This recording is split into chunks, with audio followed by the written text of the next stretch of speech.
ada yang belum menikah nih? Kayak belum nikah semua nih, Ustaz. suruh masuk, Mas. Suruh masuk, Ustaz. Suruh masuk. Masuk. Udah pada nikah belum? Ini kru-krunya belum nikah nih, Belum Ustaz. nikah. Jadi dua tadi, Ustaz. Dua. Yang Apa pertama, itu, Ustaz? yang pertama kata beliau,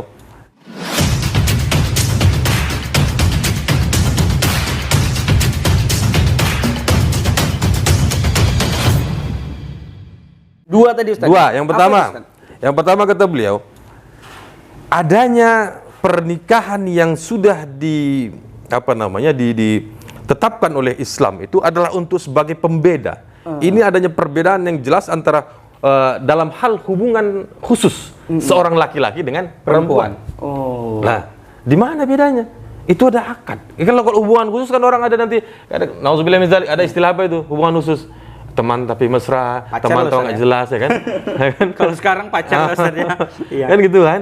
Nah, Islam memberikan sebuah batasan, hubungan itu harus dilabelkan, harus distempel dengan akad. Nah, ini yang membedakannya.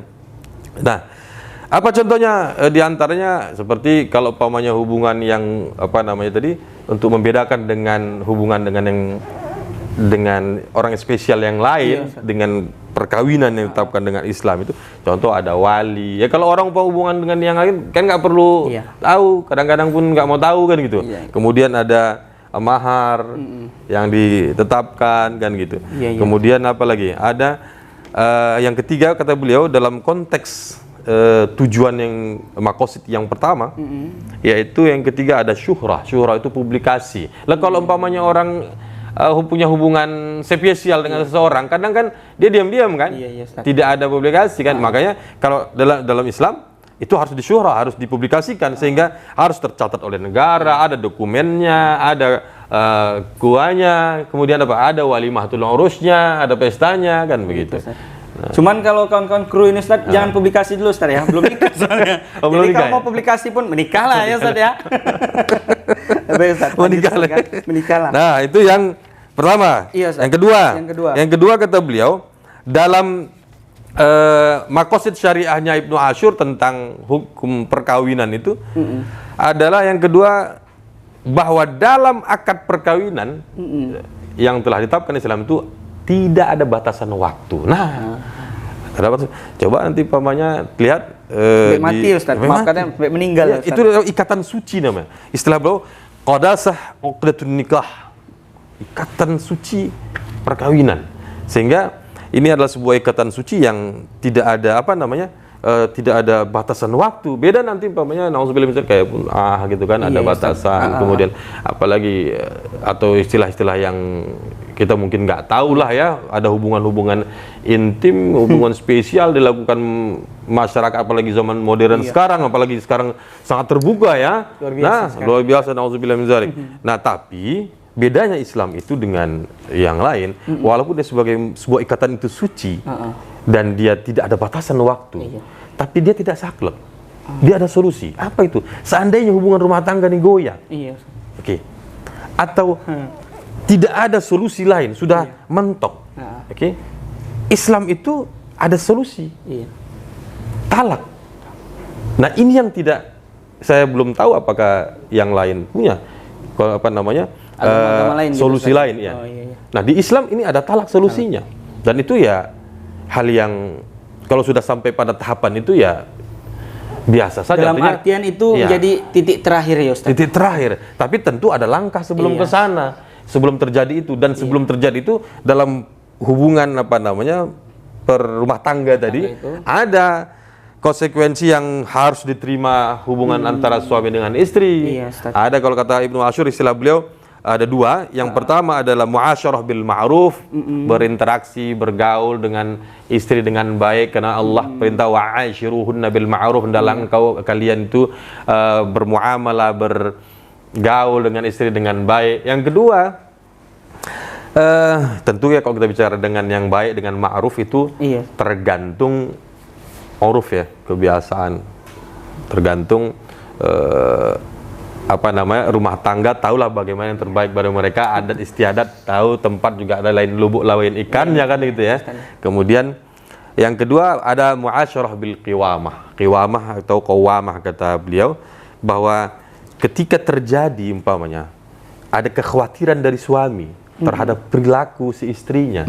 Nah, di sini si suami tampil dia sebagai kepala rumah tangga yang harus bijak dalam menghadapi itu. Itu berdasarkan firman Allah dalam surah An-Nisa ayat 34. Ar-rijalu qawwamuna 'alan nisa bima faddalallahu ba'dahum 'ala ba'd. Bahwa para laki-laki ini, para suami ini adalah pemimpin terhadap pemimpin tapi pemimpin domestik terhadap rumah tangga, dalam hal rumah tangga terhadap istri-istri mereka. Kenapa? Karena Allah katakan ada dua sebab. Pertama, bima anfaqu min amwalihim, karena mereka memberikan nafkah. Bima faddalallah, pertama karena mereka punya kemuliaan yang diberikan oleh Allah. Yang kedua karena nafkah. Nah, kalau terjadi tadi di ujung ayat, Allah katakan wallati takhafuna nusyuzahunna, kalau terjadi umpamanya mereka si istri melakukan nusyuz. Ini belum terjadi ya, tapi takhafun. Masih khawatir kamu, jangan-jangan ini gawat nih istri saya mau melakukan nusyuz itu perlakuan tidak taat ke suami. Nah, kalau ini belum terjadi nih kata Allah. Kalau kamu khawatir itu terjadi, maka ada 3 langkah yang harus diambil sama suami. Pertama kata Allah, fa'zuhunna, nasihatin. Udah nasihatin, udah baik dia, namanya sering bengkok. Ya kan? Iya, Ustaz. Harus diarahkan lagi. Maka Nabi bilang, istausu bin nisa khair. Nasihati banyak-banyak, baik-baik pada perempuan. Dinasihatin masih buat lagi. Nah, yang kedua katanya, wahjuruhunna fil madajah. Ini jadi masalah nih. Apa itu? Kata Allah, pisah tempat tidur. Yang terjadi pisah rumah. Aduh. Kan gitu. Iya, nah, jangan aduh. Kayak ini kru. Tenang dulu. Jadi kata Allah, wahjuruhunna fil madajah. Pisah ranjang. Umpamanya si istri, kita nanti kamar tidur di kamar ini kan kamar tidur kita bareng kan. Kamar utama ini Ustaz ya. Contoh nih, dia di atas, awak di bawah. Rasanya gimana kalau dia istri yang mau pasti aduh enggak enak juga kasih. Nah, atau dia di dalam agak mukanya supaya nggak nampak, udah kita depan aja sambil nonton TV, ya kan itu kan? Iya. Nah, kalau istri yang baik nanti insya Allah dalam hatinya akan merasa dalam hati, aku biasa bersama si abang dipeluk tidur gitu kan, nggak ada itu kan? Nah masih juga, nah insya Allah kalau Papa dilakukan ini akan ada perubahan. Nah dia jadi baik, tiba-tiba umpamanya ngelakukan lagi. Yang ketiga, tahapan ketiga nih, baru kata Allah wadribuhunna, pukul mereka. Tapi ini sekarang nih Ustaz. Nah ini jangan sampai nah, itu makanya ini jadi masalah. Nabi padahal 1400 tahun yang lebih itu sudah menjelaskan nggak boleh mukul tuh, kayak yang terjadi kayak kemarin tuh banyak tuh kasus kan, bisa dibakarnya, dipukul segala macam, lebam segala. Bukan begitu, Nabi menjelaskan ad-darbu ghairu mubarrih atau mubrih. Pukulan yang tidak menyakiti, tidak ada bekas, tidak ada rasa. Kita sama istilah sama-sama tahu bagaimana. Artinya antara hukum bernegara kita dan beragama bukannya bertolak belakang Ustaz ya. Pukul lah, tapi konsep kata pukul itu stigmanya bukan mengarah menyakiti Ustaz ya.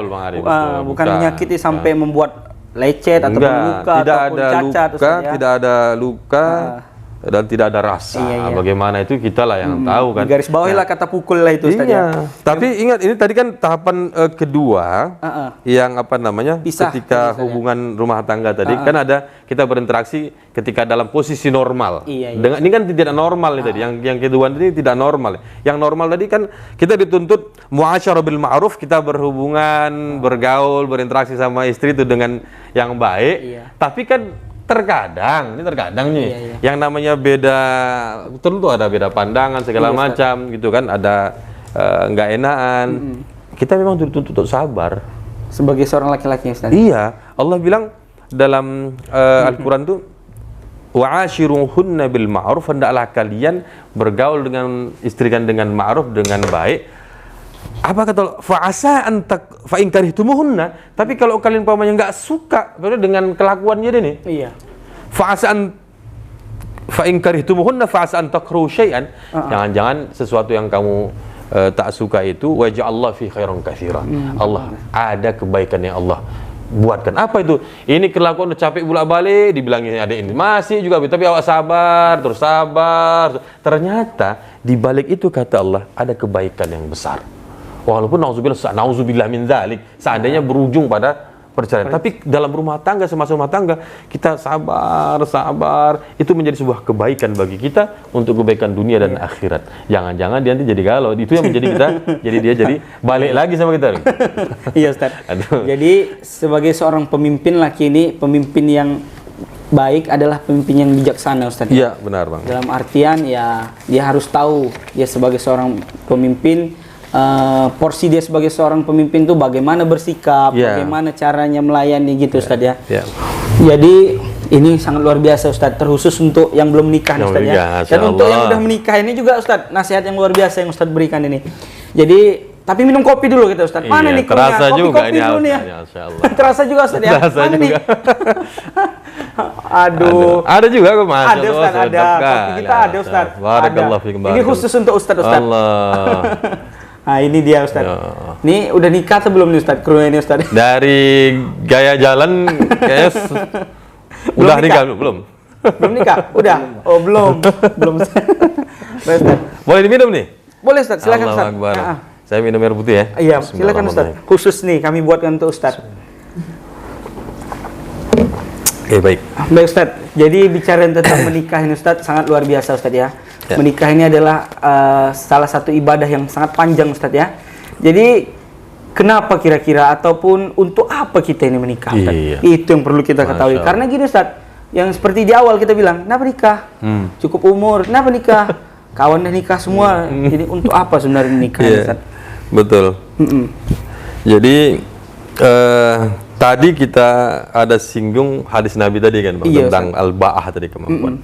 Ada kata kunci yang diberikan oleh baginda Rasulullah di situ, bahwa pernikahan itu ahsan